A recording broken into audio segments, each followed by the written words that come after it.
Olá, boa noite. É um prazer estar aqui com vocês para a nossa segunda teleaula.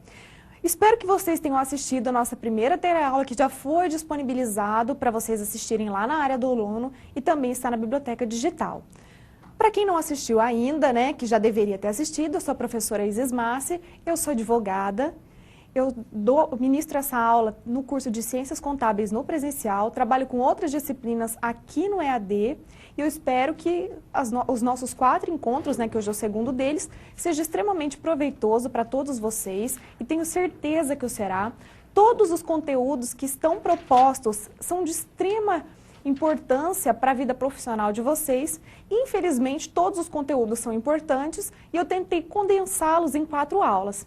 Infelizmente, ficou muito conteúdo para toda a importância que esse conteúdo tem. Então, acabamos tendo um pouco menos de tempo.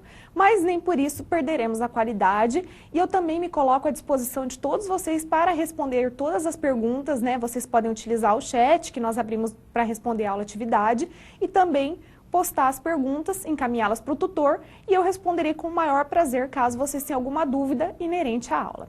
Então, hoje, no nosso segundo encontro, o que nós vamos trabalhar? Nós vamos trabalhar com a questão de estabelecimento empresarial e ponto empresarial. Só que antes disso, na última aula, eu parei no registro do empresário. Então, o registro do empresário tem que ser feito aonde? Na junta comercial. Então, para poder dar gancho na aula passada, eu vou começar falando sobre a junta comercial, falarei também sobre estabelecimento e ponto empresarial, e nas próximas aulas, como eu já disse na aula passada, nós abordaremos as espécies societárias, dissolução contratual, e também a parte que fala sobre falência e recuperação judicial e extrajudicial. Então, para dar início à aula de hoje, eu convido vocês a me acompanharem até o quadro para olhar os objetivos da aula de hoje. Então, o que nós vamos abordar? Primeiramente, falaremos sobre a função da junta comercial em razão do que nós vimos na aula passada. Então, vamos lá, ó. Função da junta comercial, que nós vimos na aula passada, o registro do empresário. Também vamos abordar os atos realizados pela junta comercial, que é matrícula, arquivamento e autenticação. Trabalharemos a inatividade do empresário, quais os efeitos dessa inatividade para a atividade empresarial. Abordaremos o que vem a ser o estabelecimento empresarial e quais os requisitos. E também ponto empresarial, que nós precisamos focar o quê? A diferença entre ponto e estabelecimento. Mas para o final da aula, vamos abordar a alienação do estabelecimento empresarial. E no finalzinho, renovação compulsória do contrato de locação. Para quem não sabe, compulsória é obrigatória do contrato de locação, certo, pessoal? Então, agora eu convido vocês a me acompanharem no próximo slide para a gente poder começar, então. Olha só, juntas comerciais. Para quem estiver estudando, acompanhando o material, né, pelo código, vai estar assim, ó, registro público de empresas mercantis. Então, toda vez que você vê a palavra registro público de empresas mercantis lá no seu Código Civil, o que quer dizer? Quer dizer nada mais, nada menos do que junta comercial. Mas por que está escrito registro público de empresas mercantis e eu quero me referir a juntas comerciais? Porque o legislador, ele acabou trazendo essa denominação que pertencia ao Código Comercial lá de 1850, e aí ele acabou repetindo aqui. Mas toda vez que você vê essa terminologia, significa juntas comerciais. Então, as juntas comerciais são órgãos pertencentes à administração estadual, ou seja, todos os estados dentro do Brasil possuem junta comercial.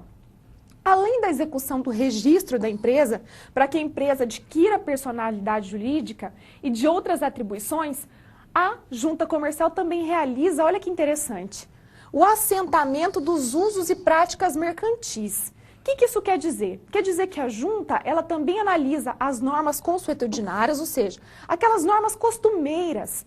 A gente tem um Brasil, um território muito grande, então há práticas comerciais que é utilizada no Nordeste que não é utilizada no Sul, que é utilizada no Sul e não é no Nordeste. E assim, a gente pode considerar em outras regiões. Então essas práticas dos costumes inerentes a essa região, se precisar eventualmente uma ação judicial fazer prova disso, como que eu faço? A junta comercial vai lá, lavra um termo dizendo que aquela prática comercial é um costume local e que tem efetividade. Portanto, ela pode servir como prova judicial. Então, a junta ela pode expedir aos interessados, né, quem tiver interesse, as correspondentes certidões para que elas sirvam como prova em juízo. Então, prova trabalhista, às vezes você tem um credor e o credor cobra você em juízo, aí você fala, mas como que ele está me cobrando por essa razão? Nesse local, a prática comercial é essa. Então, quem vai assentar para você esse termo atestando essa prática comercial baseada nos costumes é a junta comercial. Segunda atividade exercida pela junta é a habilitação e nomeação de tradutores públicos e intérpretes comerciais. Os tradutores públicos e intérpretes comerciais, eles precisam primeiramente ser aprovados em concurso público. Então, eu preciso ter um concurso público destinado a tradutores e intérpretes comerciais. Após a aprovação no concurso, a junta comercial vai habilitá-los ao exercício da atividade. Então, nesse caso, a junta comercial vai funcionar para esses profissionais como um órgão profissional dessas categorias, que é chamada de paracomercial. Por quê? Porque essas categorias são vistas como auxiliares do comércio. Então, a junta deve exercer poder disciplinar sobre essas atividades, conforme estabelecido o Código de Ética da atividade e também controlar o exercício da profissão dos tradutores públicos e dos intérpretes comerciais. Vamos ao próximo. Então, vamos ao próximo. Continuando então, as juntas comerciais, elas também poderão expedir carteira de exercício profissional de empresário e demais pessoas legalmente inscritas no registro de empresas, ou seja, na junta comercial. Esse documento ele vai ser uma identificação expedida pela junta para comprovar o exercício da atividade profissional. Logo mais a gente vai ver quais são as atividades que vão ser contempladas com essa carteira de exercício profissional. Então, atos do registro de empresa realizado pela junta, são 3. Então, a junta, ela exerce atividade de matrícula. Nesse caso, ela é destinada para quem? Para as atividades ditas paracomerciais, certo? Então, anotem aí, paracomerciais. Segundo ato é o ato de arquivamento. O ato de arquivamento ele é destinado para as empresas, assim como a autenticação. Vamos ao próximo. Primeiro vamos começar com a matrícula, que é destinada às atividades paracomerciais. Então a matrícula ela é destinada para os tradutores públicos e os intérpretes comerciais, que precisam ser aprovados por meio de concurso público para assumir esta função. E o que mais que vocês precisam saber? Que tipo de tradução que eles fazem? Eles fazem tradução de documentos que devem ser apresentados em juízo, né? Então, por exemplo, você tem um documento, você tem uma empresa que recebeu um documento estrangeiro. E aí esse documento está em outro idioma, ele precisa ser traduzido. Como que você faz? Não é qualquer pessoa que domina o idioma que pode fazer a tradução. Somente os tradutores públicos juramentados. Também, se for necessário, por exemplo, você ter uma oitiva, né, um depoimento de uma pessoa estrangeira que não fala o idioma local, para que esse depoimento tenha validade jurídica, o que você precisa? De um intérprete comercial. Geralmente, quem exerce atividade de tradutor também é intérprete. Então, tradução é traduzir um texto escrito, intérprete, na verdade, ele vai fazer a tradução oral. Temos também os leiloeiros. Quem são os leiloeiros? Os leiloeiros também precisam ser aprovados em concurso público. Aí eles ficam matriculados na junta comercial, tem um número para poder exercer atividade. E aí eles podem realizar leilões, por exemplo, leilões judiciais, que é o que é mais comum. Temos também os trapicheiros. Como eu já sabia que todo mundo ia me perguntar, professor, o que é um trapicheiro?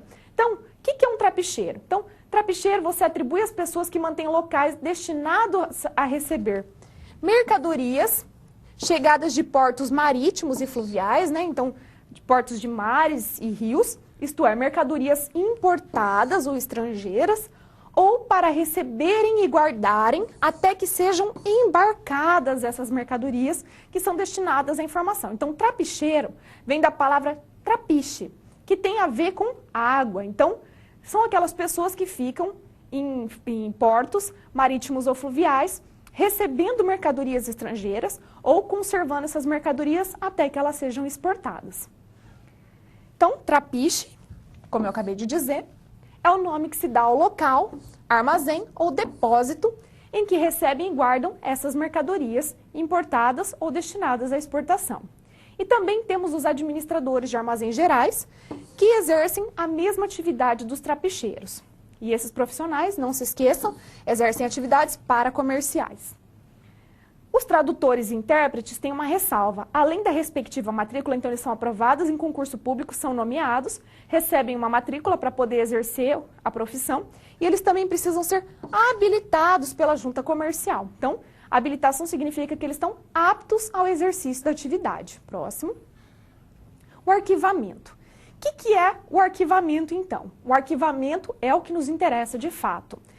O arquivamento ele é destinado à inscrição do empresário individual, que é aquele que exerce atividade como pessoa física, bem como a constituição, ou seja, no caso, o que eu faço? O arquivamento é dos atos constitutivos da empresa. Então, se eu vou constituir uma empresa, o que eu faço? Eu tenho que preencher um contrato social ou um estatuto social, e aí o que eu faço? Esse documento, estatuto social ou contrato social, é o documento que constitui a sociedade, e para ele ter valor jurídico contra terceiros, ter publicidade, o que eu faço? Eu vou lá e arquivo na junta comercial. Para a gente poder entender, essa palavra arquivamento, às vezes ela tem que ser ela acaba sendo entendida também como sinônimo de registro. Também vou lá na junta comercial arquivar ato de dissolução. O que é isso? Quando os sócios decidem não mais exercer atividade, ou um deles vem a falecer, não quer mais exercer atividade, um distrato, eles não se entendem mais, eu vou acabar com a empresa. Também preciso ir lá na junta, arquivar esse ato, né, registrar, para que eu dê publicidade. E nos casos também de alteração contratual das sociedades empresárias. Então, qualquer alteração do contrato social, como por exemplo, alteração inerente ao sócio, se eu quero incluir um novo sócio, eu preciso ir lá na junta e arquivar. Se eu quero mudar, porque dentro do meu contrato social, eu preciso colocar o quê? Qual é o meu objeto da empresa? O que eu faço? Compra e venda de veículos. Se eu quero inserir também o comércio de peças, eu preciso alterar o meu contrato social para incluir o comércio de peças. Se eu tenho 2 sócios, eu quero incluir um 4º sócio, eu preciso fazer uma nova alteração do contrato social para incluir esse novo sócio. Se, por exemplo, eu quero aumentar o meu capital social, o que eu faço? Um novo aditivo, que a gente acaba falando, né? Então, acaba assim, primeiro aditivo ao contrato social número tal, primeira alteração, segunda alteração, terceira alteração, e aí a gente vai alterando o contrato social quantas vezes forem necessárias para poder deixá-lo adequado. Toda vez que eu arquivo um ato na junta comercial, eu dou publicidade a esse ato, certo? Então, é como se fosse um cartório destinado às empresas, ele é destinado a dar publicidade. Então, vamos voltar ao quadro para nós podermos verificar uma outra situação. No caso das cooperativas, em que pese nós termos verificado na aula passada que trata-se que ela tem a natureza civil, olha que importante vocês anotarem aí, mesmo elas tendo natureza civil, né, porque elas são sociedades simples, os registros da cooperativa precisa sim ser arquivado no registro de empresa, que no caso é a junta comercial. Próximo. Então, também são arquivados os atos relacionados ao consórcio de empresas. Quem são os consórcios de empresas? São várias empresas que constituem um consórcio. Quando nós vamos ter consórcios de empresas? Imagine só. Imagine que agora o governo federal resolveu privatizar os aeroportos da Infraero para oferecer melhores condições. Nesse caso, como a obra é muito custosa, uma empresa só de engenharia, né, não dá conta de executar essa obra. Então, como que essas empresas fazem? Essas várias empreiteiras, essas várias empresas de engenharia, formam um consórcio, e aí, para elas terem personalidade, para que elas possam desenvolver essa atividade em forma de consórcio, elas precisam de um termo que seja arquivado lá na junta comercial, assim como os grupos societários. Então, assim como os referentes empresas mercantis estrangeiras, autorizadas a funcionar no Brasil, então uma filial de uma multinacional, também precisa ser arquivada na junta comercial. As declarações de microempresas, que a gente também pode chamar de ME, e as de EPP, as empresas de pequeno porte, também precisam arquivar na junta comercial, e além de qualquer outro documento que seja de interesse dos empresários. Então, o artigo 39 diz assim: as juntas comerciais autenticarão as cópias dos documentos assentados. Então, vamos ao próximo, e aí nós chegamos na autenticação.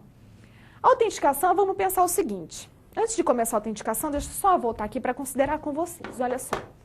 Para que vocês entendam bem o que é a autenticação. Muitas vezes, nós temos que apresentar documentos nossos, pessoa física, não precisamos? Eu preciso da certidão de casamento autenticada, da carteira de habilitação autenticada, do seu RG autenticado, CPF autenticado. O que você faz? Você leva o seu original, é tirada uma fotocópia, e aí o cartório vai lá e declara que aquela cópia é idêntica à verdadeira. E aí você não precisa disponibilizar o seu documento original e você dá uma cópia autenticada, que tem um aval do cartório, tem fé pública, de que aquele documento é original. No caso das empresas, eu não tenho um cartório para dar esse atestado. Quem vai me dar? A junta comercial. Então vamos voltar até o quadro para a gente poder finalizar isso. Então, a autenticação está ligada aos denominados instrumentos de escrituração, que são os livros comerciais. Então, olha só, livro comercial. Todas as empresas regularmente inscritas, elas precisam preencher livros comerciais, obrigatórios e os facultativos. E aí o que acontece? Para esse livro ser tido como verossímil, verdadeiro, é preciso que a junta vai lá no início e autentique aquele livro, certo? Como verdadeiro. Aquele livro vai ter um número e assim que aquele livro terminar, a junta precisa ter ciência daquele termo de encerramento e finalizar o livro. Para quê? Para que ele tenha força probatória e seja comprovada para fins de fiscalização que aquele livro não sofreu nenhuma adulteração. E também as fichas escriturais. Porque no caso, hoje é possível que eu não tenha mais livros comerciais, eu posso ter fichas escriturais que são preenchidas pelo computador mesmo e depois eu imprimo e monto um livro. Então eu preciso ter o termo de abertura e de encerramento autenticado pela junta. Assim, a autenticação é condição de regularidade do documento. Ele atesta que aquele documento é verdadeiro, original, não sofreu qualquer processo de alteração ou de fraude.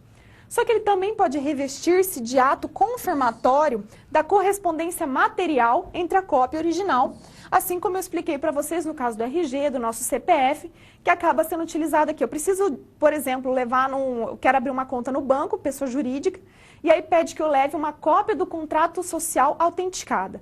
Então, lá na junta comercial vai ser pego a cópia, e aí eles vão carimbar e autenticar para você que aquela cópia confere com o original, ok?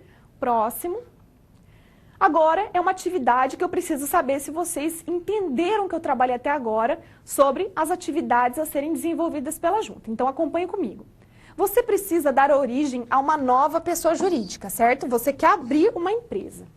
Qual ato então você deverá realizar perante a junta comercial? É ato de matrícula, de arquivamento ou de autenticação e por quê? Eu vou dar 3 minutinhos para vocês responderem e assim que passar os 3 minutinhos, eu volto e leio a participação de vocês. Então, até daqui a pouquinho.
Pessoal, voltamos. Pelo jeito, vocês entenderam direitinho o que eu objetivei, então estamos sem dúvidas. Mas, mesmo assim, eu escolhi 2 contribuições.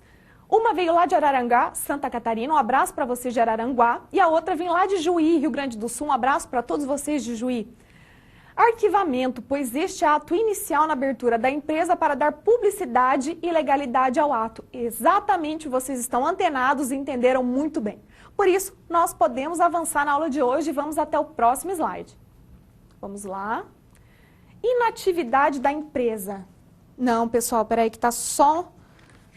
Tá certo, inatividade da empresa, eu que estou perdida. Então, o que a gente vai pegar aqui? Ó? O que é inatividade da empresa? Primeiro, a gente tem que considerar a palavra atividade, que significa que ela está funcionando, que está nativa, desenvolvendo todos os seus atos de empresa.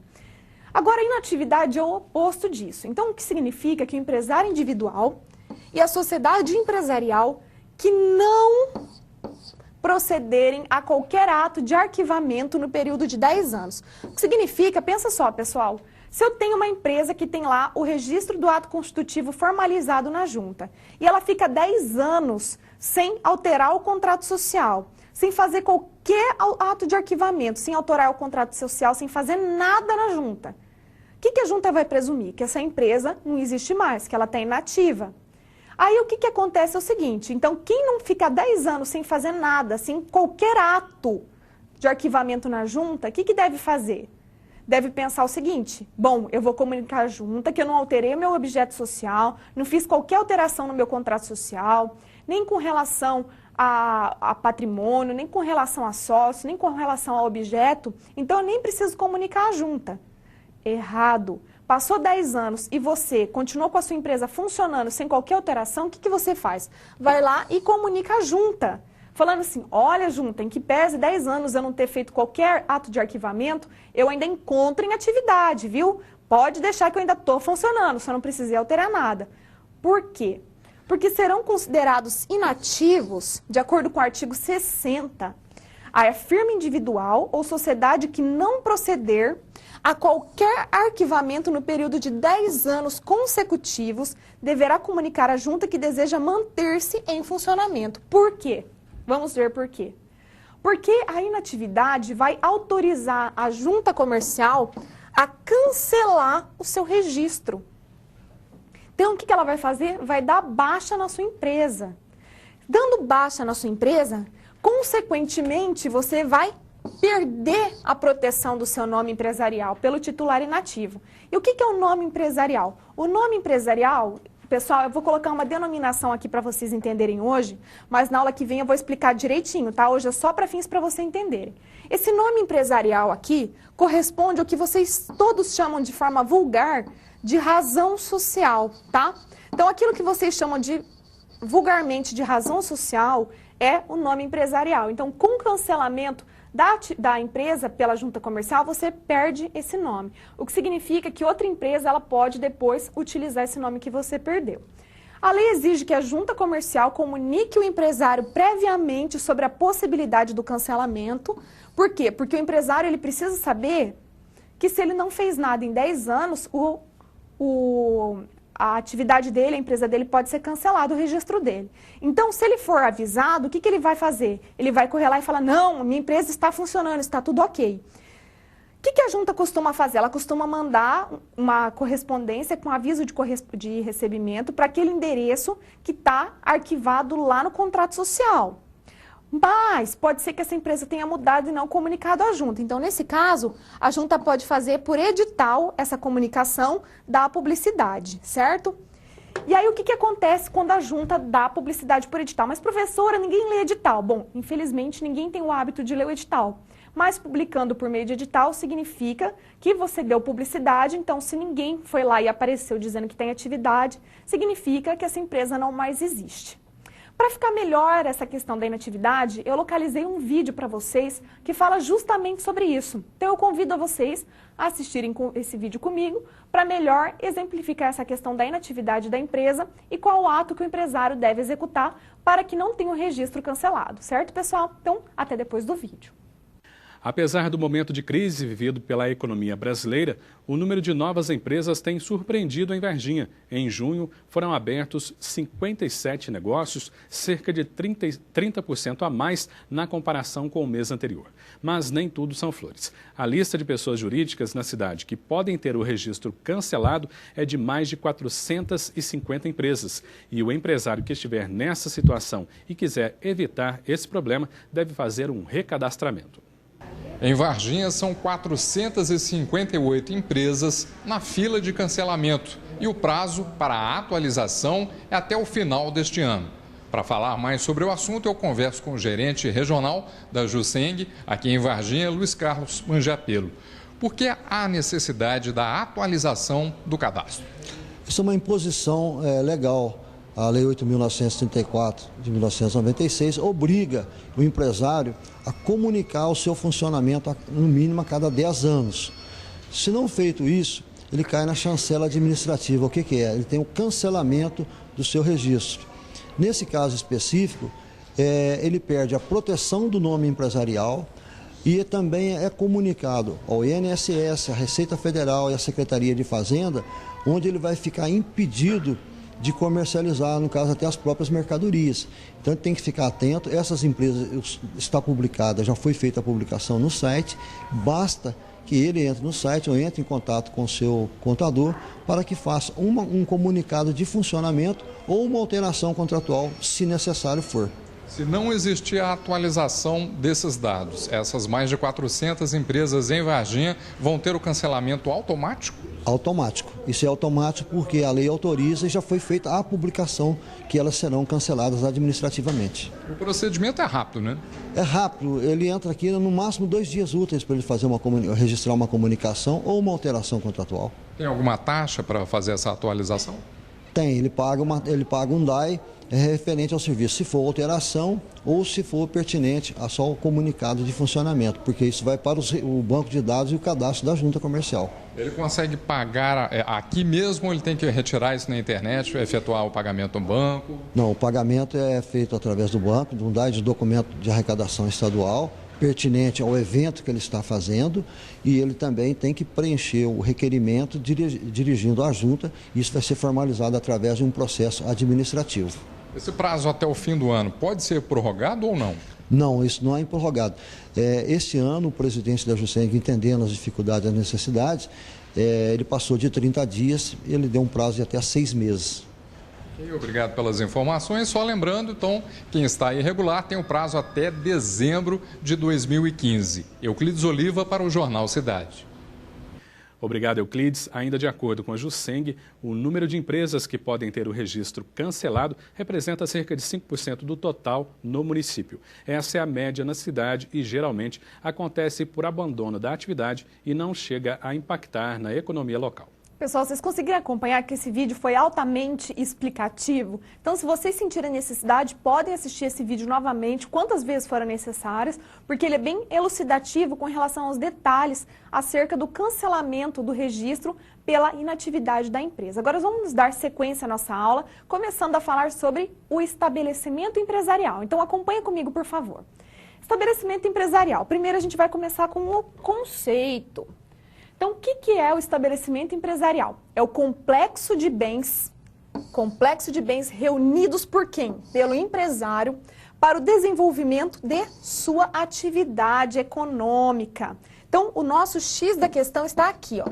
Complexo de bens reunidos pelo empresário para que ele possa exercer a sua atividade. Então, vamos pensar o seguinte. O sujeito, ele quer comprar uma loja, uma revenda de calçados. Ele pode começar a revenda da loja, o comércio varejista de calçados, se ele não tiver vitrines, se ele não tiver estoque, se ele não tiver um computador para ele controlar a entrada e a saída de mercadorias, emitir as notas fiscais, se ele não tiver clientes. Então, olha só, esse complexo de bens, geralmente ele vai se consolidar em mercadorias, máquinas, instalações, tecnologia, o edifício que ele utiliza, enfim, outras inúmeras coisas. Em função do exercício dessa atividade, o que acontece? A gente, na verdade, pode agregar mais aqui, tá? Eu posso agregar, por exemplo, clientes, que também vai valorizar, posso agregar aqui o ponto empresarial e uma série de outras coisas. Em função do exercício da atividade, é agregado a este conjunto de bens uma organização racional que importará no aumento de seu valor. Vamos pensar o seguinte, quanto custa, vamos pensar agora num restaurante, quanto custa uma mesa com 4 cadeiras? Eu vou agrupar várias mesas com várias cadeiras dentro de um restaurante onde eu tenho uma estrutura com clientela. Aí eu vou ter um nome fantasia, que é o nome que eu utilizo para explorar a minha atividade, que também é um complexo de bem, porque tem valor o nome que eu utilizo para explorar a minha atividade. Vou ter uma série de outros itens que vão agregar valor. Então, quando esses bens reunidos pelo empresário estiverem todos juntos, eles vão ter um valor superior àquele valor que cada item tinha individualmente. Então, vamos ao próximo. O nome desse valor acrescido, então assim, ó, quando eu junto tudo dentro do meu estabelecimento, ele agrega um valor. Então, o valor vai além do valor individual de cada um dos bens. E esse valor acrescido chama-se aviamento. Esse nome aviamento, a gente muitas vezes já tem, com certeza vocês já ouviram falar, falando assim, eu fui na loja de aviamento. O que você compra na loja de aviamento? Zíper, botão, linha. Ok, pessoal, também chama aviamento. Mas o valor agregado do estabelecimento empresarial chama aviamento e não se esqueçam disso. O estabelecimento empresarial, então, é a disposição racional dos bens em vista do exercício da atividade econômica. Então, o que é disposição racional? Eu vou organizar, vou colocar as mesas em cada um dos lugares. No caso da loja, eu vou ter que colocar as vitrines no lugar, sabendo que eu vou ter que colocar os meus calçados em exposição, as cadeiras para provar, os espelhos. Então, disposição racional, organizada. Dos bens para quê? Para que eu possa exercer a minha atividade econômica e, por isso, eu preciso de uma forma especial de proteção. Porque eu estou, explorando a atividade econômica, eu estou impactando no mercado, eu estou gerando pagamento de tributos, eu estou contratando funcionários, eu estou pagando muitas outras coisas inerentes a isso.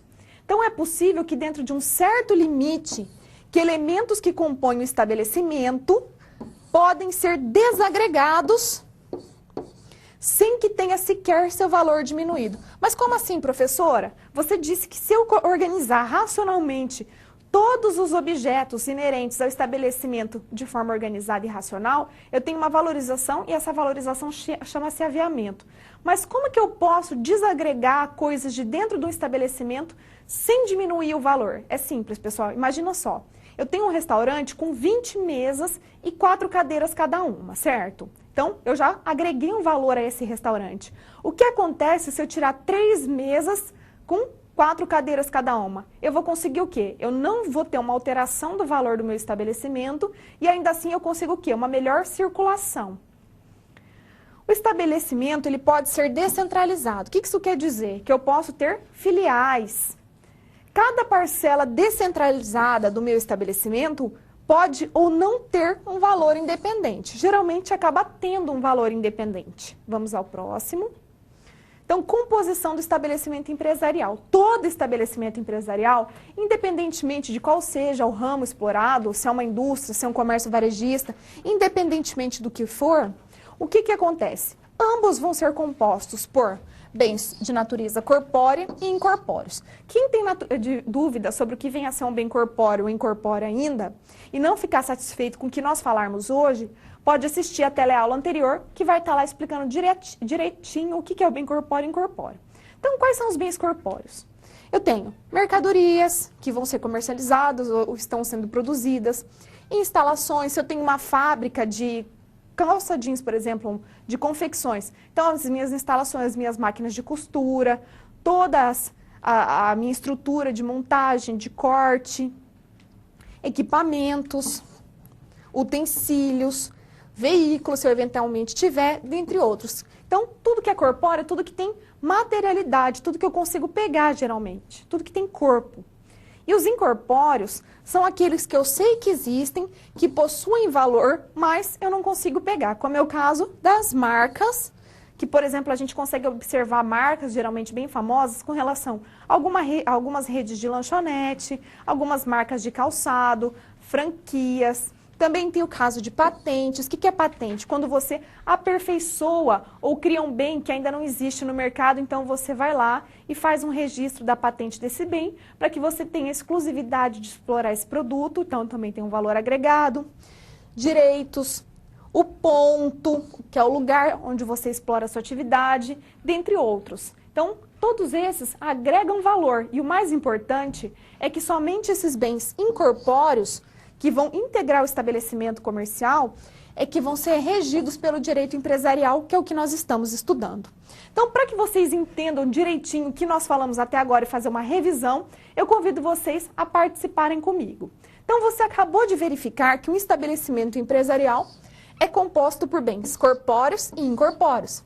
Agora é a hora de você participar dando um exemplo de um bem corpóreo e de um incorpóreo que compõe o estabelecimento. Então, para vocês que vão participar comigo agora, o que vocês vão ter que fazer? Mandar rapidinho um exemplo só de um bem corpóreo que integra um estabelecimento ou incorpóreo, independentemente de qual estabelecimento empresarial for. Pode ser uma indústria, um restaurante, um comércio varejista, o que for, que tenha um bem corpóreo e incorpóreo, e manda para que eu possa fazer a leitura aqui e constar a participação de vocês. Vou dar 3 minutinhos para essa atividade e logo nós voltamos.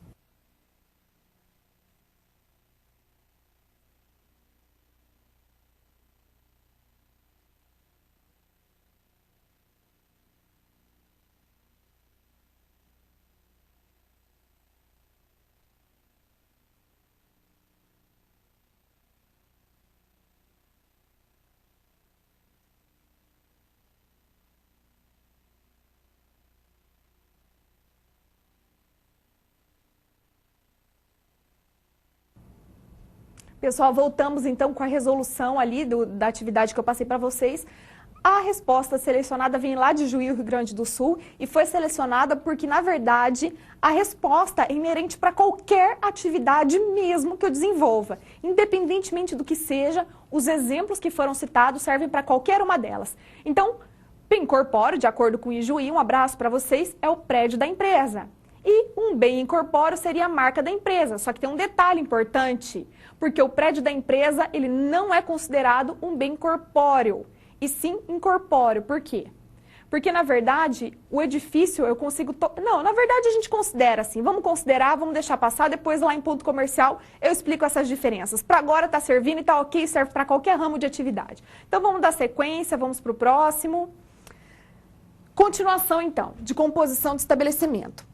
O ponto empresarial, que é o local onde eu exploro a minha atividade, é protegido pela Lei de Locações, que é a Lei 8245 de 91. E a proteção do nome empresarial, que é o que a gente vulgarmente conhece como razão social, que a gente vai ver na aula que vem, que não é só isso, tem um estatuto próprio, né? Tem uma lei própria, que é a Lei 8934 de 94, e também dispositivos do Código Civil. E o direito empresarial só vai cuidar dos bens incorpóreos. Então, a gente vai falar bastante sobre isso hoje ainda. Agora, a gente vai falar da alienação do estabelecimento. Primeira coisa, alienação é sinônimo de venda. Então, o estabelecimento é bem integrante do patrimônio do empresário, por quê? Porque o empresário, quando ele vai abrir uma empresa, ele precisa do capital. E esse capital se transfere para a empresa. E para que eu possa desenvolver a minha atividade, eu preciso de bens móveis e imóveis, como a gente já viu, corpóreos e incorpóreos, para que eu possa consubstanciar e explorar a minha atividade. Então, razão pela qual esses bens que integram o meu estabelecimento, eles também são garantia dos meus credores. Então, hoje, a gente vai trabalhar com o quê? Eu não vou trabalhar com a hipótese de uma empresa que não tem dívida, que vai de vento em popa, que dá dando sucesso. Porque isso aí, na verdade, ela não vai precisar ser socorrida pelo direito empresarial, apenas com relação à abertura e alteração do contrato social. Mas a gente tem que se pautar pelo quê? Por aquelas empresas que não estão indo muito bem das pernas, que estão capengando, que hoje faz muito mais parte da nossa realidade do que aquelas de sucesso. Então, a alienação, a venda, está sujeita à observância de cautelas específicas que a lei criou para poder defender os interesses dos credores. Por quê? A gente tem que lembrar o seguinte, geralmente credores de uma empresa também são outras empresas. E se ela leva o calote, ela também compromete o desenvolvimento da sua atividade. Isso pode virar um círculo vicioso e eu posso quebrar uma série de outras empresas em razão da minha inadimplência. Ah, mas eu não estou devendo porque eu quero. Tudo bem, você não está devendo porque você quer. Você está devendo em razão da crise. Mas você tem que garantir a sua dívida para você não vir a quebrar outras empresas que forneceram para você. E essa alienação do estabelecimento, vocês vão notar o seguinte, quando a gente fala em imóvel da nossa casa ou de qualquer outra coisa, a gente fala em venda, não é? Dentro de ou alienação. Dentro do estabelecimento comercial, quando eu falo em alienação, em venda do estabelecimento comercial, eu preciso utilizar, na verdade, que vocês saibam, que vocês conheçam, que o nome técnico disso é trespasse. Coloca um asterisco, grifa com aquela caneta furta-cor, com aquela caneta bem que vocês consigam visualizar. Vamos ao próximo. Contrato de alienação. Então, toda vez que eu for celebrar um contrato de alienação, independentemente de eu ter dívidas ou não, eu preciso que esse contrato seja realizado por escrito. Por quê? Porque se eu não realizar esse contrato de trespasse, né, de alienação por escrito, eu não consigo fazer o arquivamento na junta comercial. Então, esse contrato de alienação sempre tem que ser escrito e, consequentemente, arquivado na junta para que ele seja publicado na imprensa. Mas por que isso, professora? Porque mesmo que você saiba que não tem dívida, e mesmo aqueles que saibam que tem dívida, quando você arquiva na junta esse contrato de alienação e publica, você dá oportunidade para que eventuais credores se manifestem para poder dizer, olha, eu concordo com a venda, não concordo. E onde está isso? Lá no artigo 1144 do Código Civil de 2002, e diz assim: o contrato que tenha por objeto a alienação, o usufruto ou arrendamento, então o que é isso? Eu estou falando da alienação propriamente dita, mas o artigo também fala do usufruto. O que é usufruto? Usufruto é o seguinte, geralmente quando se faz um inventário, fica alguém como usufrutuário, que significa o seguinte, que ele pode receber os frutos, que é os valores provenientes daquele estabelecimento, mas ele não pode vender o estabelecimento. E o arrendamento, no caso, arrendamento é o nome do contrato de locação de um estabelecimento empresarial. Então, arrendamento nada mais é do que um contrato de locação empresarial. Então, o usufruto ou arrendamento do estabelecimento só vai produzir efeitos quanto a terceiros. Terceiros quem são? Eventuais credores, depois de averbado a margem da inscrição do empresário. Então, só vai ter validade depois que eu for lá e arquivar na junta comercial para dar publicidade. Como já está escrito aqui, de publicado na imprensa oficial. Observação. Sem essas formalidades, a alienação não produzirá efeito contra terceiros. Então, essa alienação não vai servir de nada. Ela vai poder ser desfeita. Vamos para o próximo. Alienação. Em que pese, então, o empresário ele ter livre disponibilidade sobre seu estabelecimento. Então, se o estabelecimento é dele, ele pode fazer o que quiser. Ele pode vender, pode tocar fogo, fazer o que ele quiser. Mas a lei estabelece que para sua efetivação, ele precisa da anuência dos credores. Então, é assim, ó. O estabelecimento é meu. Eu montei o meu estabelecimento. No entanto, eu tenho credores. Eu tenho dívidas para com fornecedores. E aí, como que fica se eu tenho dívida para com fornecedores? Para eu poder vender o meu estabelecimento, para eu poder alienar, fazer o meu contrato de trespasse, os meus credores, né, as pessoas para quem eu devo, precisam dar a sua anuência. O que é isso? A sua concordância. Eles precisam dizer se concordam ou não com a alienação. E por que isso é importante? Porque pode entender o seguinte, quando eu vendo o meu estabelecimento, o credor pode ver isso como uma possibilidade dele vir efetivamente a receber a sua dívida, dependendo de quem está sendo vendido, ou de perder tudo. Então, por isso que ele precisa concordar. Para quem que você está vendendo?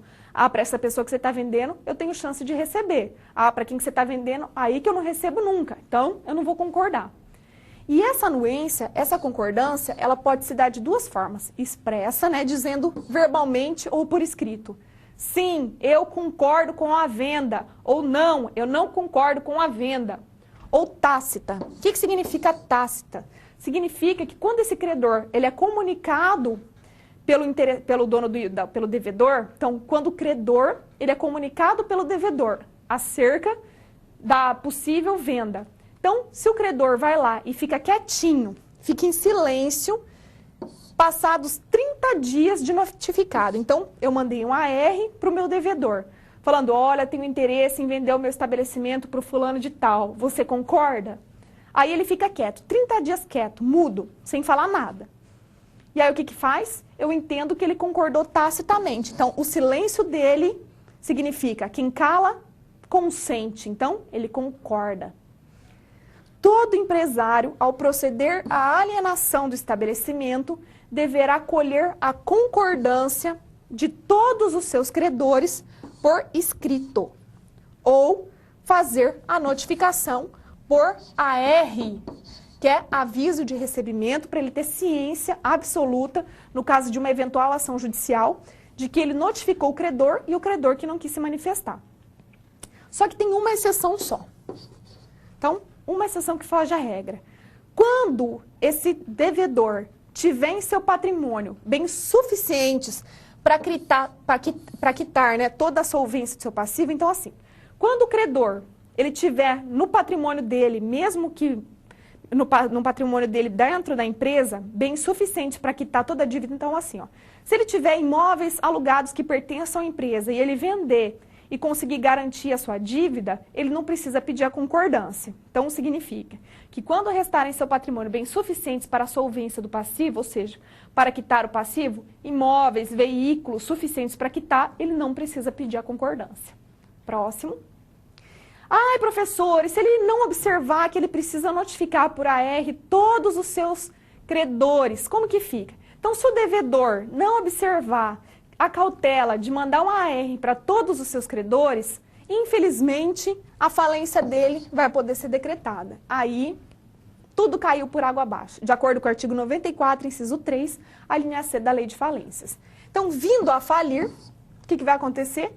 A alienação, a venda do estabelecimento será considerada ineficaz perante a massa falida. O que é a massa falida? A massa falida, na verdade, é o quê? A todo aquele montante de bens que pertencia ao empresário. Podendo o estabelecimento que ele vendeu ser reivindicado das mãos de seu adquirente. Então, aqui o que eu tenho? Eu tenho o alienante. Quem é o alienante? O alienante aqui, no caso, é o devedor. E ele vendeu para quem? Para o adquirente. Aí o que aconteceu? O adquirente, ele é quem? Ele é quem comprou. Se o alienante não mandar um AR, uma correspondência com aviso de recebimento para todos os credores solicitando a alteração deles, o que vai acontecer? Esses credores podem pedir a falência e com a falência decretada, quem vai perder tudo é o adquirente. Que ele mesmo tendo pago para o alienante, o bem não vai pertencer a ele. Vai ficar o quê? Pertencendo à massa falida, e aí só os credores é que vão acabar discutindo qual é o quinhão que cada um vai receber. Próximo. Observação importante.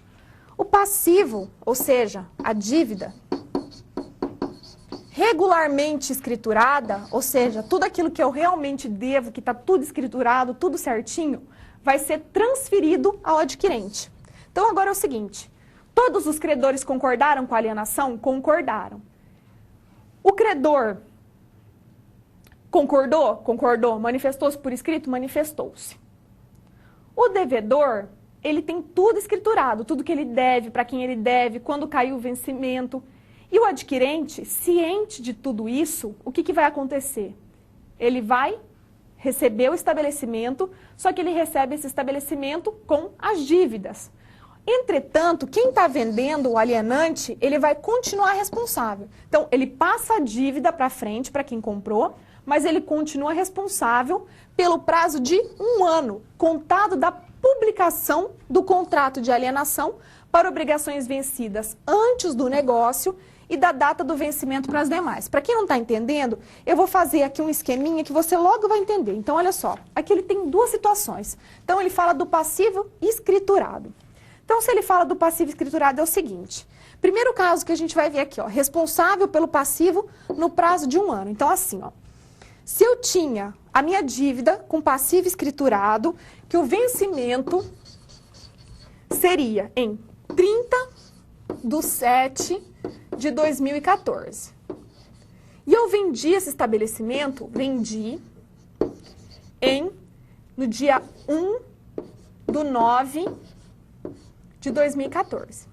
Aí o que acontece é o seguinte, se nessa data aqui eu tinha todos os títulos preenchidos, o que aconteceu? Eu tenho até, se é 1 ano, até o dia 30/7 de 2015 para cobrar, entendeu, pessoal? Então, assim, ó, o adquirente comprou o estabelecimento com as dívidas que ele sabia que existia. Quem está vendendo, o devedor originário, ele continua responsável por esse prazo de 1 ano daquelas dívidas que venceram até essa data, que é a data da alienação. Aí o que acontece é o seguinte, se eu tinha títulos que venceram lá em 1/9 de 2014, depois, se eu tinha outro que venceu lá em 6/10 de 2014, depois, o que vai acontecer? Eu vou contar um ano a partir dessa data. Então, ele vai continuar responsável até 1/9 de 2015 por esse título, vai continuar responsável por esse outro título até 6/10 de 2015. Deu para entender essas duas situações? Então, vamos ao próximo. Transferência do estabelecimento. Então, agora a gente vai falar sobre a transferência do estabelecimento. Mas olha só, antes de falar sobre a transferência, vamos só considerar o seguinte. Por que é importante eu pegar a anuência dos meus credores? Pela seguinte razão. Os credores, eles querem receber a sua dívida, não querem? Se eu vendi para alguém, eu preciso receber, porque eu tive um custo também. Então, na hora que eu vou vender sabendo disso, o credor ele precisa dizer, concordo ou não concordo. Porque essa é a chance dele receber ou não a dívida dele. Então, ele tem que se manifestar. A partir do momento que ele autorizou a venda para um terceiro, ele tem que saber o seguinte, quem está comprando vai continuar responsável, vai receber todas aquelas dívidas que estão realmente, que estão regularmente escrituradas. Só que quem está vendendo continua como responsável solidário, entendeu? Eles dão as mãozinhas e continuam responsáveis pelo prazo de 1 ano de todas as dívidas que já venceram até a data da celebração do contrato. E a partir de então, se eu vendi hoje, a partir do vencimento das próximas dívidas, dos próximos títulos, esse 1 ano vai contar da data do vencimento do título, onde já vai haver a responsabilidade solidária. Depois que passou esse 1 ano, a responsabilidade vai ser apenas do adquirente e não mais do alienante. Então, vamos ao próximo. Transferência do estabelecimento. O adquirente, ele será sucessor do alienante, podendo os credores, de quem? Os credores do adquirente. Desculpa, pessoal, deixa eu só apagar aqui. Os credores, deixa eu riscar aqui, do alienante, desculpe-me. Então, o adquirente será o sucessor do alienante. O que significa? Que o adquirente do estabelecimento ele vai receber as dívidas que eram do alienante. E os credores são de quem? Do alienante. Porque quem transacionou foi o alienante, quem está vendendo. Então, podendo os credores do alienante demandarem contra o adquirente para cobrar os seus créditos. Olha, eu autorizei a venda porque quem está comprando tem condições de me pagar. Então, agora eu vou entrar com a ação contra quem comprou. Poderão estipular ainda que o alienante, quem está vendendo, efetuará o ressarcimento do adquirente. Só que esse tem que ser um acordo celebrado entre o adquirente e o alienante. Então, pode ser um acordo entre eles. O adquirente fala assim, olha, eu posso pagar suas dívidas, só que daí eu vou entrar com uma ação contra você para você me ressarcir, porque eu não vou ficar no prejuízo, certo? Então, o adquirente paga para o credor e depois o adquirente entra cobrando de quem vendeu, que é o devedor originário.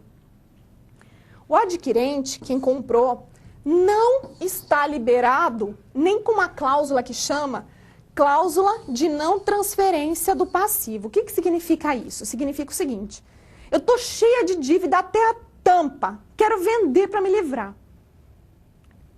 Aí, eu, quietinha lá, arrumei um interessado. O interessado fala assim, olha, eu só vou comprar o seu estabelecimento se você assumir todas as dívidas que tinha hoje, até hoje, e daqui para frente eu toco, mas não posso ter dívida nenhuma. Quero me livrar do problema mesmo que está me dando mais prejuízo. O que eu faço? Coloco lá no meu contrato de compra e de venda, este contrato tem a cláusula de não transferência do passivo, ou seja, as dívidas não vão ser transferidas para você que está comprando. Mesmo assim, mesmo se tiver essa cláusula não tem valor. Por quê? Porque quem está comprando tem que estar ciente de que ele sempre vai ser responsável de forma solidária com quem é o devedor originário, certo? Então, vamos ao próximo. Então, essa cláusula de não transferência do passivo, ela nunca vai liberar quem está comprando que poderá ser acionado pelo credor. Então, aí o credor vai escolher contra quem ele quer entrar. Contra o adquirente ou contra o alienante. Ou seja, essa cláusula não serve para nada. Cabe direito de regresso contra o alienante, ou seja, se o adquirente tiver que pagar para esse credor, o que vai acontecer? Ele entra com uma ação contra o alienante para que receba de volta. Observação. Quando o credor do alienante perde o direito de cobrar o direito do adquirente, então o credor ele perde o direito de cobrar do adquirente? Perde sim. Perde quando ao anuir ao contrato de alienação, então quando ele vai mencionar a concordância dele pela venda do estabelecimento, ele renunciou expressamente à cobrança dos créditos. Então, autorizo a alienação do estabelecimento e renuncio o meu direito de cobrar eventuais créditos que haja, certo? Então, para ver se vocês entenderam essa parte da aula, eu convido vocês a fazerem uma atividade. Então, agora é a hora de você provar para mim que sabe. De quem os credores podem cobrar as dívidas quando há transferência do estabelecimento? Pode cobrar do adquirente, do alienante, do alienante, do adquirente, ou tanto do alienante ou do adquirente. E aí é para vocês considerarem na resposta se a mesma resposta vai se dar mesmo com a cláusula de não transferência do passivo. Vou dar 3 minutinhos para vocês responderem e aí eu volto.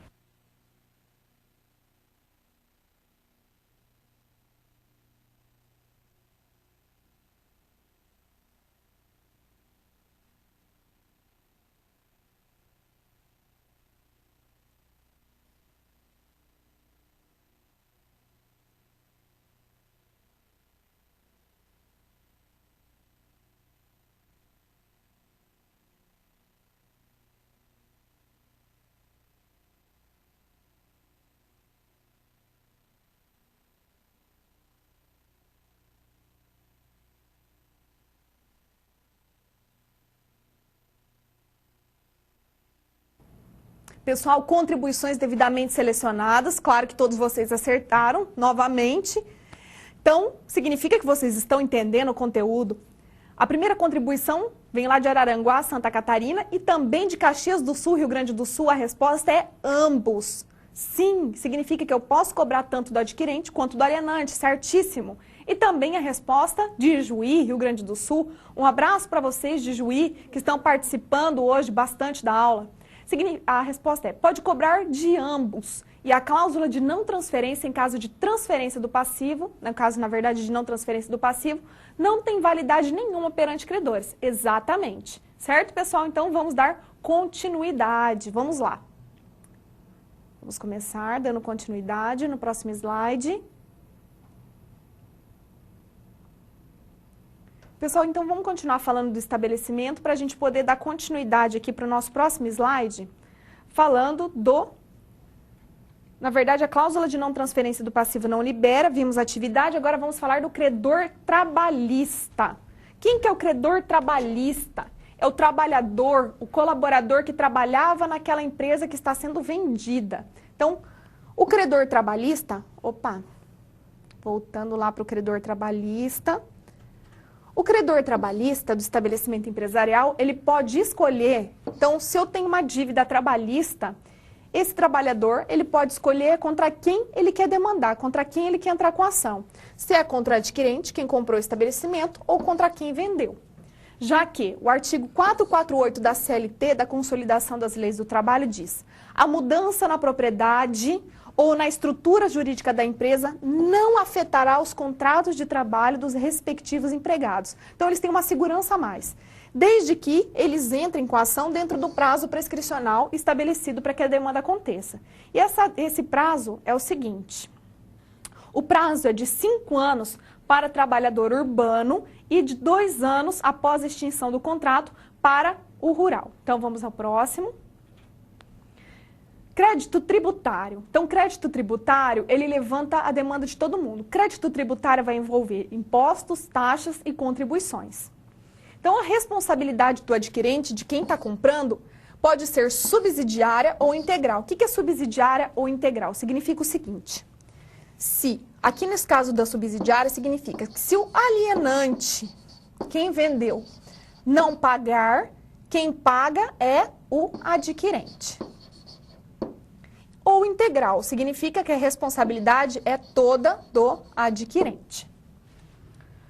Pelas obrigações fiscais do alienante, que é determinado pelo fato dele continuar ou não a explorar a atividade econômica. Então, vai ser assim, ó.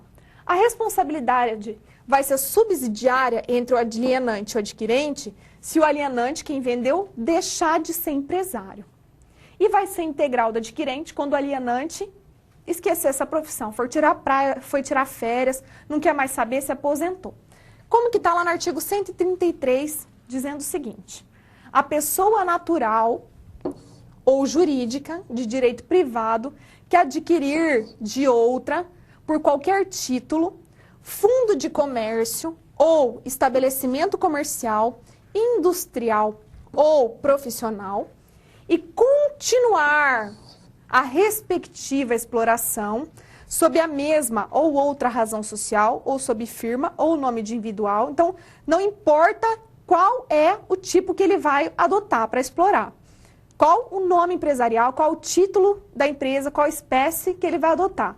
O que interessa para nós é se ele vai continuar ou não a atividade. Ele vai responder pelos tributos relativos ao fundo ou estabelecimento adquirido, devidos até a data do ato. Então, o que significa o seguinte, que até o dia que eu celebrei o meu contrato, se quem me vendeu continuar a explorar a atividade, significa que a responsabilidade do adquirente vai se dar até a data do ato. Então, vai ser assim, ó. Integralmente, se o alienante, quem vendeu, acabar com a exploração do comércio, indústria e atividade, se parar totalmente, quem que vai responder por tudo?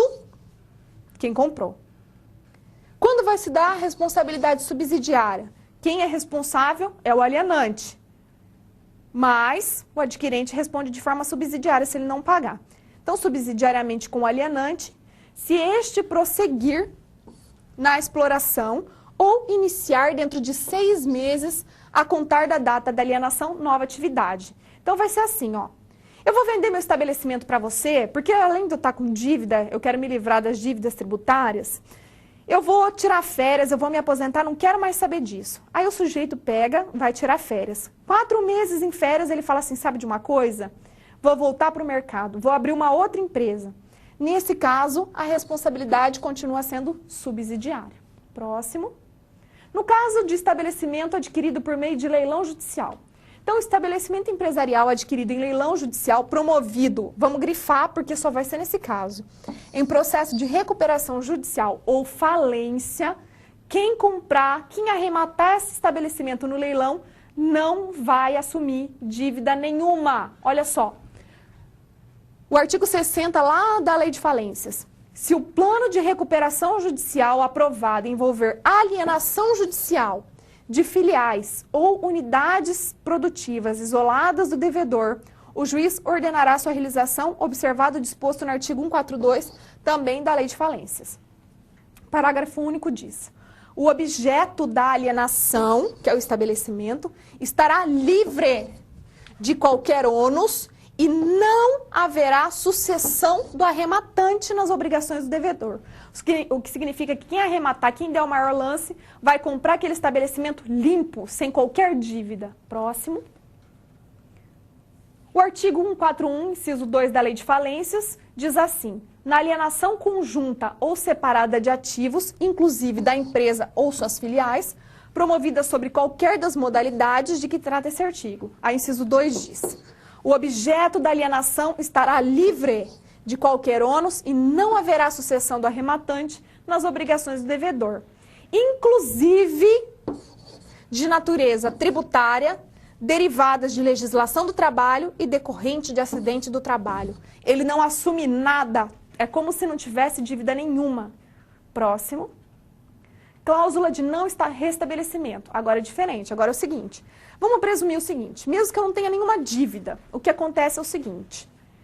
Eu abri, por exemplo, um determinado comércio, eu abri uma loja de roupas.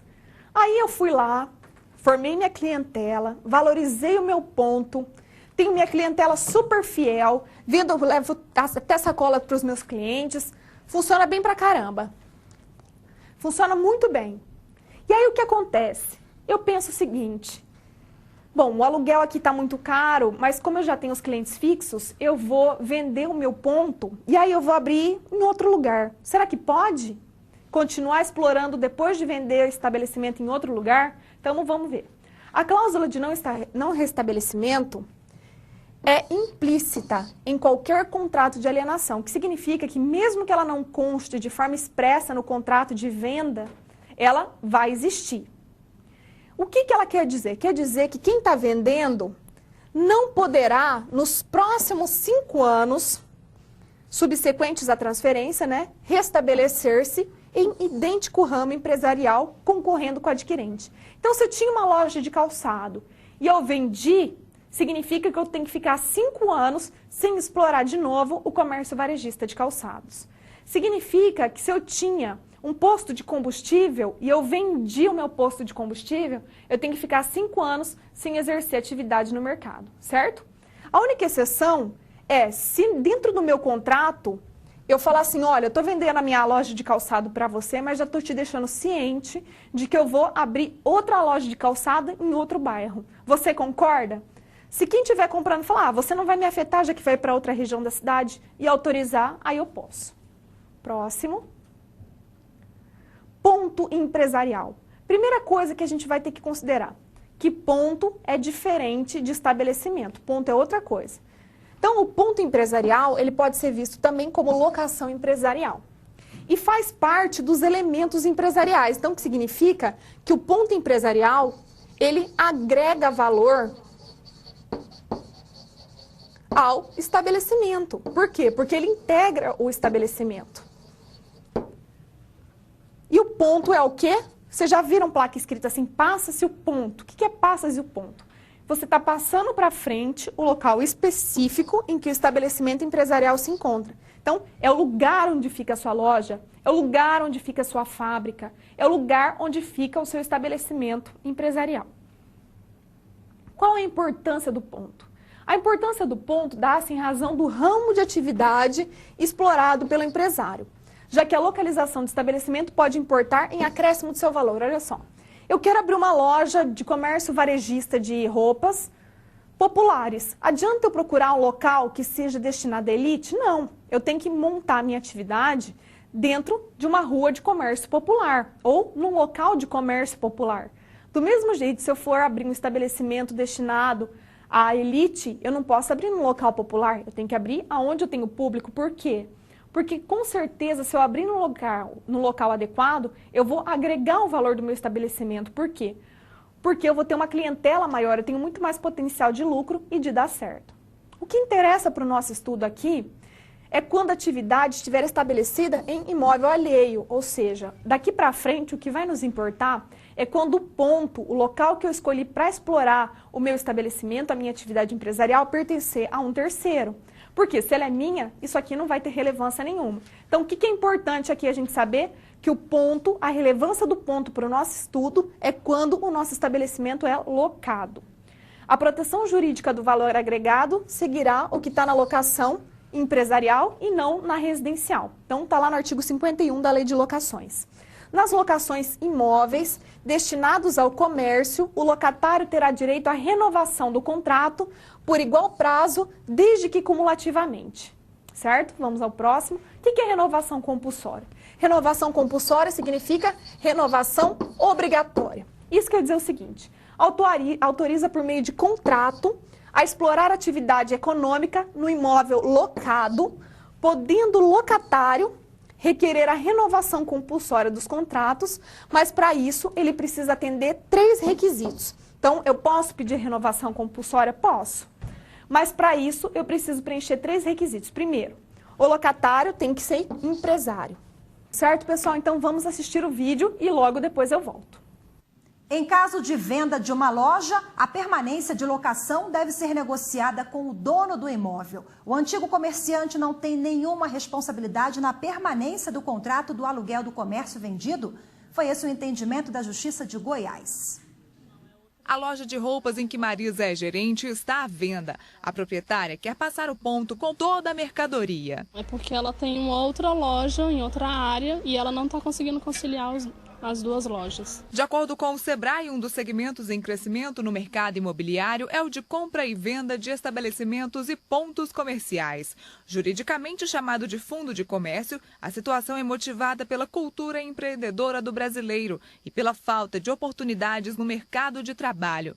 O fundo de comércio é o conjunto de bens como vitrine, máquinas e estoques, e até mesmo o ponto, marca e patentes. Esta loja de roupas infantis aqui no Distrito Federal está passando o ponto. A próxima pessoa que comprar a loja terá que negociar o aluguel com o dono do imóvel. Esse também foi o entendimento da Justiça de Goiás, que negou indenização a uma mulher que comprou um pet shop e não conseguiu renovar o aluguel. Na decisão, o juiz entendeu que a mulher deveria ter verificado o contrato de aluguel antes de comprar a loja. De acordo com os códigos civil e tributário, quem adquire um ponto comercial responde exclusivamente pelos débitos trabalhistas, tributários e comerciais do vendedor do ponto. Mas é necessário que o dono do imóvel autorize a transferência de locação. E a gente continua falando aqui no estúdio mais sobre esse assunto. Agora eu recebo o advogado Délcio Oliveira, especialista em direito civil. Boa tarde, obrigada pela participação. Queria que o senhor explicasse, primeiro ponto, se o inquilino ele pode sublocar o imóvel. Essa questão de sublocação ela tem que estar prevista em contrato. Caso o inquilino ele não observe exatamente o que está escrito no contrato, ele terá um prejuízo muito grande. Então, qual é a primeira solução e sugestão que nós damos? Quando alguém vai pretender alugar o imóvel, seja comercial, seja residencial, e no caso em apreço é o comercial, ele deve consultar um advogado especialista para que verifique no contrato se existem cláusulas que lhe darão proteção, como por exemplo a sublocação. Agora, se por exemplo o proprietário ele quer vender aquele imóvel, como é que fica a situação do inquilino? Nós sabemos efetivamente que o contrato ele deve ser observado. É claro que quando o proprietário quer vender um imóvel, ele vai fazer o quê? Ele vai noticiar ao inquilino que ele está vendendo. E o direito de preferência é do inquilino de comprar. Se o inquilino não manifestar o direito de preferência da negociação, ele deverá ter feito o quê? Mais uma vez, ele deveria ter previsto em contrato que, mesmo em caso de venda do imóvel, ele permaneceria até o final do prazo contratado para a locação. Isso para evitar o quê? Para evitar o grande investimento comercial em um local, nós chamamos de ponto, e depois, por uma questão pessoal do proprietário, ele vendeu o imóvel ou simplesmente não quis renovar o contrato. Ele só pode continuar, então, se isso estiver previsto no contrato. O contrato é a base de tudo, né, para evitar dor de cabeça. Um contrato bem feito, ele dá direitos e garantias às duas partes, tanto ao proprietário quanto ao inquilino. Esses contratos modelos, que só dão direitos ao proprietário, eles devem ser evitados. E esses contratos básicos que a gente compra até em papelaria, eles devem ser evitados. Por quê? Porque nós não teremos uma boa relação contratual. E isso só terá uma consequência. O Poder Judiciário será instado a se manifestar e nem sempre ele vai se manifestar favorável, por exemplo, ao inquilino, se ele não tiver acobertado contratualmente. Pessoal, então vocês perceberam que o vídeo complementou o que eu já havia dito e trouxe informações novas. Então, se vocês acharam interessante, vale a pena assistir esse vídeo novamente. Então, vamos dar sequência aqui nos requisitos para a renovação compulsória do contrato de locação. Então, o primeiro é desenvolver atividade empresária. O segundo requisito, vamos ver, é que a locação ela deve ser contratada por tempo determinado. Então, significa que eu preciso ter um contrato de locação estabelecido por no mínimo 5 anos. O que significa o seguinte, se eu tenho um contrato só por 5 anos, vale? Vale. Eu posso ter um contrato de 2, outro de 2 e um de 1? Posso. Significa o seguinte, que eu posso ter a somatória de prazos para completar os 5 anos, não precisa ser um contrato só? Sim. Vamos ao próximo. Terceiro requisito, o locatário deve encontrar-se na exploração do mesmo ramo de atividade econômica pelo prazo mínimo e ininterrupto de 3 anos. Significa o seguinte, que eu tenho que ter um prazo mínimo de contrato celebrado de 5 anos. Mas os 3 últimos anos desse contrato precisa ser na mesma atividade. Certo? Isso serve para quê? Para que possa dar tempo de agregar valor. Observação, o direito de renovação compulsória aqui previsto chama-se garantia de inerência ao ponto. Garantia do quê? De eu ficar preso àquele ponto. Próximo. Renovação compulsória, continuando, Para que se tenha renovação compulsória, é necessário que ingresse com ação renovatória. Então, funciona assim. Eu tenho um contrato, preenchi todos os 3 requisitos que vocês acabaram de ver, e quando tiver faltando entre 1 ano para acabar o contrato e 6 meses, eu faço a denúncia do contrato. Eu falo o seguinte: olha, o meu contrato está terminando e eu tenho interesse em renovar o meu contrato, certo? Então, quem loca precisa avisar o dono do imóvel entre 1 ano e 6 meses antes de terminar o contrato que ele tem interesse em continuar. Olha, proprietário, eu tenho interesse em continuar aqui explorando a minha atividade. Eu quero renovar com você o meu contrato de locação, sob pena de decadência, que é a perda do direito. E onde está isso? Lá no parágrafo 5º, artigo 51 da Lei de Locações. Vamos ao próximo. Pessoal, preparei uma atividade de responda rápido. Se tiver no material de vocês, eu gostaria que vocês respondessem, mas como o nosso tempo está escasso e eu preciso terminar o conteúdo, eu não vou parar para responder, certo? Então, a diferença entre renovação compulsória e direito de propriedade. Significa o seguinte: se eu tenho direito à renovação compulsória, renovação obrigatória do direito à locação, como que fica o proprietário? Ele vai ficar no prejuízo? É como se ele não fosse proprietário do imóvel? Como que fica?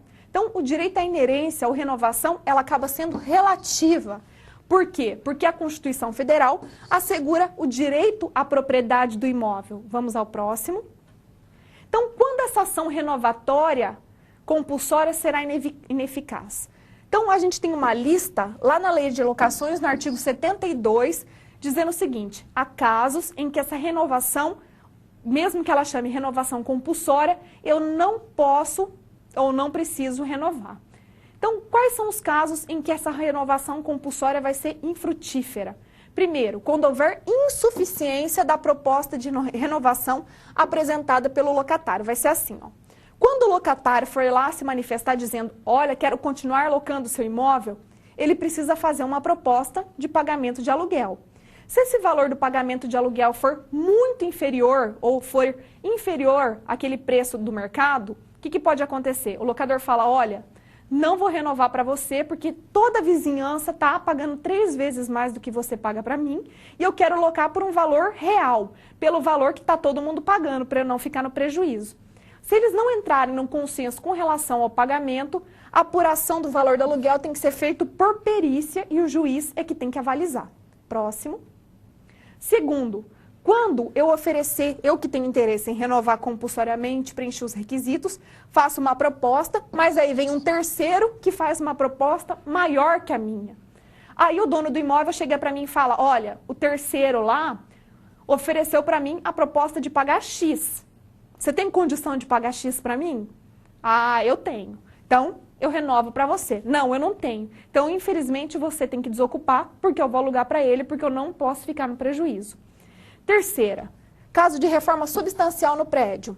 Significa o seguinte, que pode ser que esse prédio seja muito antigo, esteja desatualizado, a vigilância sanitária chega e peça uma reforma, ou, em razão das normas de acessibilidade, seja necessário realizar uma reforma substancial no imóvel. O que vai acontecer? O locador ele vai precisar que esse imóvel seja desocupado para poder fazer a reforma. Próximo. Acontece que, se o início dessas obras necessárias demorar mais de 3 meses para começar, contados da data da desocupação por quem locava, é preciso pagar indenização para o antigo locador. Também a renovação compulsória não vai ter sucesso no caso de uso próprio. Eu, proprietário do imóvel, então eu, dono do imóvel, quero usar o imóvel para abrir uma loja, para explorar a minha própria atividade. Então, nesse caso, eu não preciso renovar. Próximo. Então, é proibido eu, que sou o dono do imóvel, querer explorar no mesmo imóvel a atividade que era explorada pelo locatário. Bom, o sujeito tinha uma farmácia. Ele tinha sucesso, tinha clientela. Eu falo: agora eu não renovo, abro a minha farmácia e continuo vendendo, assumo toda a clientela dele. Isso não pode, salvo se a hipótese era de locação-gerência. Qual é o exemplo clássico da hipótese de locação-gerência? Posto de combustível. Não tem como eu mudar, desnaturar o posto de combustível.